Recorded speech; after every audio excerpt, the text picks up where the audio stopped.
buddies on Saturday, and man, it felt like the weekend was long, and not in a bad way at all. I feel like Saturday morning was so long ago. I even said to my wife last night, I asked her, what day did I go to Cartwright's? Like, it was Friday. Like, no, it couldn't have been Friday. I mean, it could have been, but I don't think it was. It wasn't, because there was other things I was doing, and that wouldn't have happened on Friday. It turns out it was Saturday. And of course, I'm asking the question yesterday, which was Sunday, which means it was only like 30 some hours previously, or like 20, not 30. But yeah, because it was more than 24 hours. Anyway, I shouldn't do math this early in the morning, but it was all good. But yeah, we were at the All Sports Park for my son's baseball game on Saturday, and there's a young man standing behind me in line. I was talking to a few other dads before that, and this young man named Colten, who I met at that time, noticed that we were wearing the same shoes. And he said, "Hey, we have the same shoes on." I looked down, wearing my new Hey Dudes.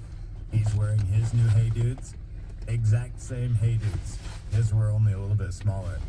And I asked him how he was liking his Hey Dudes, and he said it was his second pair of Hey Dudes because he wore out the other pair and his toe went through the end of them, which I thought was awesome. And like, yeah, mine are pretty comfortable. I was a Skechers guy, but I think I'm converted over to Hey Dudes now. And he told me that his shoes were so comfortable when he first got them that he wore them to bed. They were that comfortable. So we had a great convo. And then he told me that he loved my hat, which I was wearing, my KRRM hat. And so I told him, I could probably get you one of, or no, that's not what I said. Let me back up. I said, I know a guy who could probably get you one of these hats. And he said, I already have one. I know Cassie.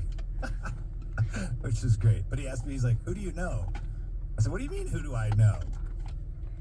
Who do you know that can get me one of those hats? I said, me, that's who. And he just kind of stared at me for a second, like, huh?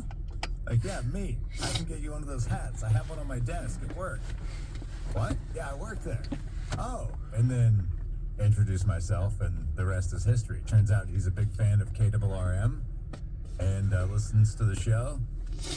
And we live in the same area, which is cool. And he goes to Redwood Elementary. So that was exciting and a great conversation. And I think I have a new buddy.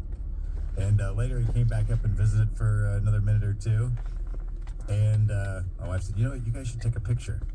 And which is a great idea because I never think of those things. And anyway, I shared it on our Facebook page because it was just such a pleasant experience. Such a nice, polite young man. And it was great. You just never know who you're going to run into, right? And it just happened to be in line at the concession stand at the All Sports Park. So that was cool. And, I'm sure I'll probably see him around again, considering we kind of live in the same area. And yeah, Andy knows Cassie. They're related, but I think Cassie's related to everyone somehow in this town. I can't meet someone without them going, oh yeah, I'm related to Cassie. Or Cassie's husband. It just kind of works that way. But very pleasant experience. It was very cool to meet him at the All Sports Park, and it was good. So it was very, these days, it's a little crazy out there from time to time, and I think younger people get a bad rap sometimes, but this was just a very pleasant, great experience. So it was very cool, and great personality. So I really enjoyed meeting him on Saturday, and hopefully I'll get to run into him again soon. Also met Daryl at Seven Feathers Saturday night after the Gary Allen concert. He's one of our early risers. Introduced himself. Daryl lives out in Prospect. And he came out